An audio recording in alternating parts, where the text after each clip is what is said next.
ছাত্র নাগরিকদের অংশগ্রহণে যে গণবিপ্লবটি হয়েছে সেই গণবিপ্লবটিকে প্রশ্নবিদ্ধ করার জন্য আমরা বিভিন্ন সময় বিভিন্ন কু করার প্রচেষ্টাকে আমরা দেখেছি। আমরা মিলিটারি কু করার প্রচেষ্টা দেখেছি, অ্যাডমিনিস্ট্রেটিভ কু করার প্রচেষ্টা দেখেছি, এবং আজকে আমরা দেখছি জুডিশিয়ারি কু করার এক ধরনের পরিকল্পনা। ঝামেলা তো দাগ হয় কিভাবে? এই যে ভাবি, দাগও যাবে রাগও যাবে, নিন চাকা সুপার হোয়াইট করা হচ্ছে।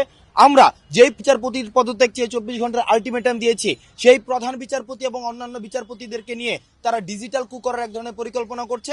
কারণ গতকাল আমরা দেখেছি খুনি হাসিনার যে সন্তান বিদেশে বসে উনি হুঙ্কার দিচ্ছেন যে সরকারটি গঠিত হয়েছে সেই সরকারটি হচ্ছে কনস্টিটিউশনালি ইনভ্যালিড। আমরা স্পষ্ট করে বলতে চাই, খুনি হাসিনার পতন ঘটেছে। খুনি হাসিনার কোনো পদত্যাগ করার প্রয়োজন নেই। ছাত্র নাগরিকের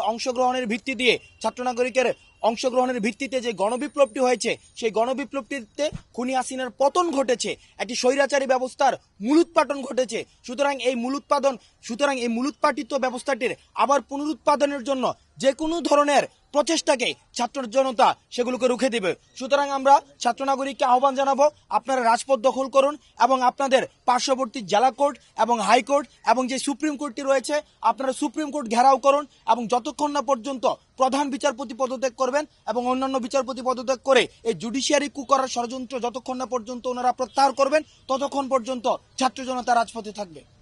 আমরা হাইকোর্ট ঘেরাও করব এবং যেই বিচার বিভাগের যিনি প্রধান বিচারপতি তার পদত্যাগ না হওয়া পর্যন্ত ছাত্র জনতা রাজপথ দখলে রাখবে।